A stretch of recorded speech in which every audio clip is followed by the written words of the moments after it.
How's it going, guys? Luis here from Gaming Vlog Network, and it's been roughly 10 months since I last did a video showing off what's on my Nintendo Wii U. Now, many of you guys in both the streams and the comments of my videos have been asking me to update that video with a newly 2016 one, showing off what I have installed on my Wii U as well as what I use with my Wii U. So, here is my quote-unquote what's on my Wii U or my Wii U collection.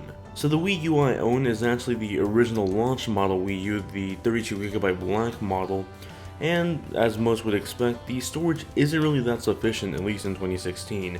It may have been sufficient for at least the first year that the console was out, but in 2016 games like Xenoblade Chronicles X and LEGO City Undercover pretty much take up the whole damn system. That's why I've invested in a 64GB flash drive. It's not the best utility, most people would probably recommend a hard drive, but for the time being this works out for me. So I have a 64GB flash drive that pretty much holds all my games and applications on the Wii U. When connecting to the internet, I use a WLAN adapter. This connects to the USB ports on the Wii U and allows me to connect through an Ethernet cable for a much better and stable internet connection. And for those times I'm constantly playing Super Smash Bros., so I usually have a USB GameCube adapter connected to my Wii U so I can keep using my GameCube controllers when I'm trying to play Smash. Now, my actual Wii U launched as a black model, but I actually have this decal from Decal Girl that makes it look more like an NES. If you'd like to check it out for yourself, I'll have a link to that as well as all the rest of the things I talk about in this video in the description below. Now let's move on to my physical copies of games before we get into the digital ones. First off, Xenoblade Chronicles X. This is possibly the most recent Wii U retail game I bought, and it is amazing. It's a fantastic JRPG made by the people that made Xenoblade Chronicles. If you're fans of great JRPGs with fantastic open worlds, which believe me, are very hard to find on the Wii U, you should definitely pick up this game. Plus there's giant robot mechs that you could ride around, at least halfway through the game, but definitely worth the time investing into. Xenoblade Chronicles X was easily my favorite game of last year, at least for the Wii U. Next up I have Super Mario 3D World, the only real 3D Mario game to come out on the Wii U, and sort of the successor to Mario Galaxy, if you will, for the next generation console. Super Mario 3D World is possibly one of the few Mario Bros. Games that actually did a great job with the multiplayer mode. Usually when you play multiplayer mode in a Mario Bros. Game, it's really distracting, people are killing each other, it's all just hectic. Super Mario 3D World is actually pretty useful in multiplayer mode, and it's a lot of fun, introducing a couple of new power-ups as well, like the Clone Cherry and the Cat Suit. If you're itching for a new 3D Mario Bros. Game, Super Mario 3D World is definitely worth looking into. And while we're on the subject of Mario, I have New Super Mario Bros. U, the first real HD Super Mario Bros. Game to ever come out from Nintendo. It is essentially a much better version of New Super Mario Bros. Wii with better graphics, a new power-up with the flying squirrel suit, and much better visuals in terms of the background. With that said, the game isn't visually that impressive for being the first HD Mario game. Things look pretty much on par with New Super Mario Bros. Wii, just upgraded to 1080p. But with the mere okay visuals aside, this is still a great title in terms of gameplay. So if you love platformers or just Mario Bros., definitely worth looking into. Zombie U was one of the few exclusives to come out from Ubisoft, well, I guess used to be an exclusive. This game's out on other consoles now as well, but Zombie U originally launched on the Wii U, which is pretty much where it got its name from. It had a unique use of the gamepad that allowed you to manage your storage options while fighting a zombie apocalypse. There was even an interesting multiplayer mode that was sort of like capturing the flag between someone on the gamepad that controlled the zombies and someone that controlled the TV screen character in a first-person shooter mode. It was honestly a lot of fun and one of the more unique titles on the Wii U. Call of Duty Black Ops 2. I actually had to load this game in 2016 just to film this video. Call of Duty Black Ops 2 is pretty much Call of Duty Black Ops 2 just on the Wii U. Essentially, if you like Black Ops 2, you're probably going to like this one on the Wii U. It's pretty much the same thing, just a lot less people online, but with the ability to play on just the gamepad itself. Nintendo Land. Now, Nintendo Land is a game that actually came with my Wii U. It was part of the bundle with the launch model of the Wii U. And it's sort of what Wii Sports was for the Wii, but for the Nintendo Wii U. It was an assortment of minigames that basically showed off what was capable with the gamepad. And since the release of Nintendo Land, we haven't really seen anything too unique in terms of use of the gamepad since then. We've seen off-TV play and a few little storage options here and there, but really Nintendo Land showed off what was capable in terms of unique gameplay with the dual screen experience on the console. Just Dance 4. This is actually a game both me and my sister picked up for about $10 from a Blockbuster when they were going out of business. A lot of their Wii U games were on sale at the time for about $9 like Just Dance 4, Assassin's Creed, and the current Batman game. and we ended up picking up Just Dance 4 because we had never actually bought one, and I've definitely caught myself dancing to a few songs here and there in the past. And finally, my last physical game, Super Smash Bros. For Wii U. What can I say about Smash Bros. That hasn't been said already? It's a fun online and local multiplayer fighting game with the crazy assortment of Nintendo and third-party characters. Ever wanted to see Mario fight Sonic versus Pac-Man versus Ryu from Street Fighter, maybe Mega Man, or even Cloud from Final Fantasy VII? Well, this is the game that can do that, and even in the future, you'll be able to add Bayonetta to the mix. This is one insane fighting game that really is one of the greatest games in history. Now let's move on to my actual Wii U software. Now I'm pretty organized in terms of pretty much everything. I like to have everything tidy, clean, and organized, so my Wii U home menu is pretty much exactly the same thing. All the games are organized by categories, whether it's Wii U, Wii, N64, Virtual Console, SNES, NES, and so on and so forth. The only other thing I have categorized besides the specific Wii U option are downloadable eShop games that were originally only eShop games. These are listed under indie games. In the Wii U folder, I have Super Mario Maker, one of the greatest games to come out last year. It's a creation tool that allows you to make your own Super Mario levels, whether it be from Super Mario Bros. 1, 3, World, or New Super Mario Bros. U. Best of all, you can share your creations online for the whole world to play, basically becoming an endless wonderland of Super Mario Bros. Games. And to add to that, it's honestly one of the most unique ways that the gamepad has been used last year. Next up, we have Yoshi's Woolly World, possibly one of my favorite platformers of last year. This game is just simply adorable. I cannot help but smile when I play this game. It's so cute and lovable, and it's pretty much everything you love about Kirby Epic Yarn, but even better. Next up, we have Splatoon, Nintendo's third-person shooter that really changed up the feel and tone of the genre, with Nintendo's taste on top of it. Splatoon has a bunch of squid kids or inklings fighting against each other for turf, if you will, with their ink. Cover the most turf with your ink and you win the match within the time frame. It's a really unique game that I haven't really seen anything else like it. It's really fun and enjoyable, and even almost a year after it's been released, it's still a lot of fun and people are constantly playing this. Nintendo's actually been updating the game quite frequently up until later this year in January, where the support is about to end with free updates. Legend of Zelda Wind Waker HD, possibly one of the greatest games on the GameCube, now remade in HD for the Wii U. This game looked beautiful on the GameCube, and now it looks even better on the Wii U. With some new tools that make the gameplay a little bit easier and more accessible, and even the ability to manage your storage on the gamepad, this is one game that all Zelda fans should definitely pick up. Pikmin 3 was honestly one of my favorite games on the Wii U. It had a really great story mode, fantastic gameplay, and what was surprising, a really fun and enjoyable multiplayer mode. Although it's only local, which is pretty much my only gripe with it, Bingo Battle was honestly one of my favorite game modes on the game. It honestly took up a lot of my time with me and my friend Jacoby. Again though, I really wish it was online multiplayer, that way I could actually play with my friends who aren't just in my house. Mario Kart 8. I believe Mario Kart 8 was possibly one of the first major big first party games that came out for the Wii U, and that got a lot more people hyped up for the console. And that's with good reason. Mario Kart 8 at the time was one of the most beautiful looking games on the console, as well as just in general, that generation.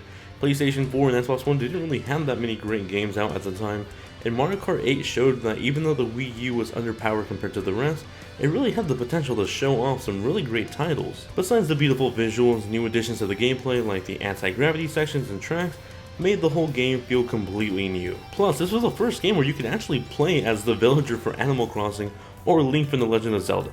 That's pretty awesome. I also have this little tool from Nintendo called Amiibo Tap. You can download this from the eShop, and it's essentially a game that allows you to use your amiibo to unlock demos of Virtual Console games. May it be something like Kirby Superstar on the Super Nintendo, or Legend of Zelda on the NES. If you don't have any Virtual Console games but you have amiibos and you want to take a quick trip to the past, I suggest you check out this application. It's completely free. And finally, my last downloaded retail game, Sonic and Sega All-Stars Racing Transformed.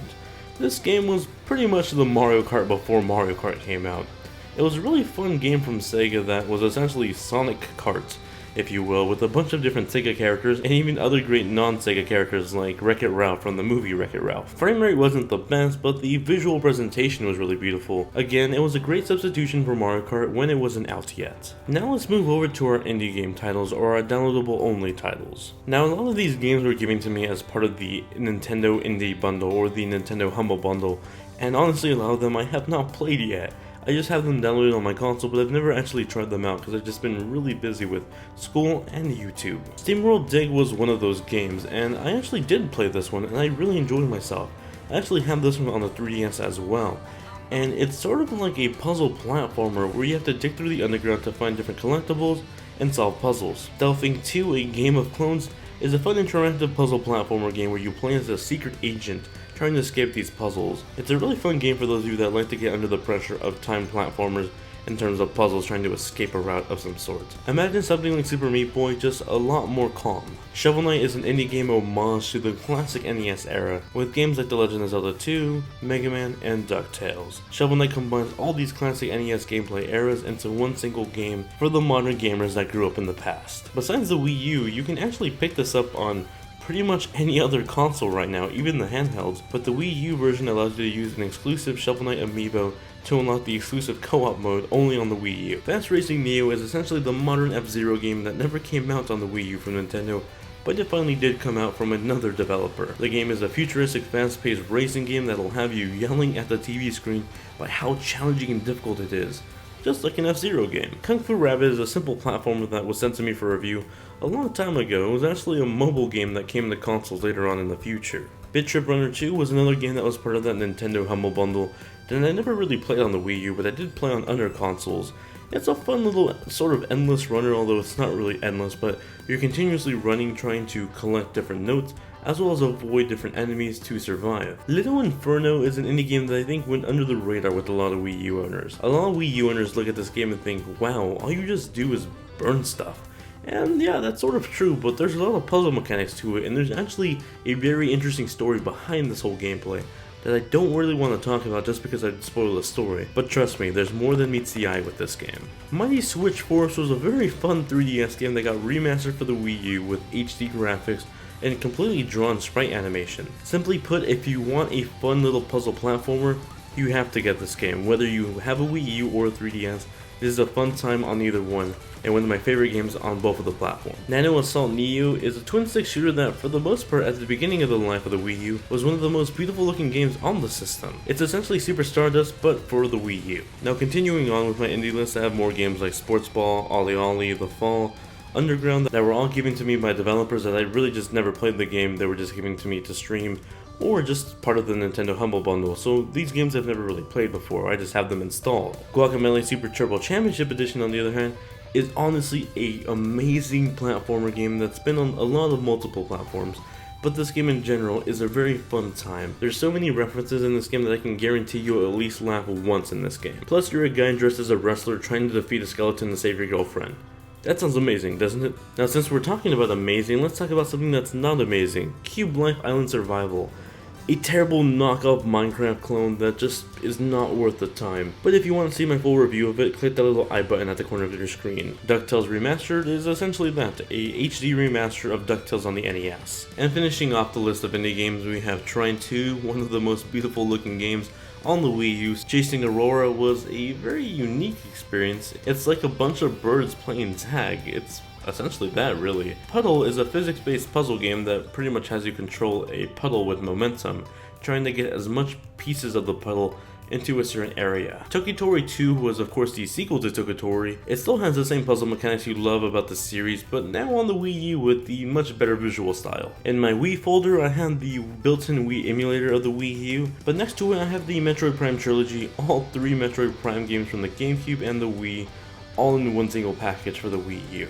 And Kirby's Return to Dreamland, possibly one of my favorite Kirby games of all time.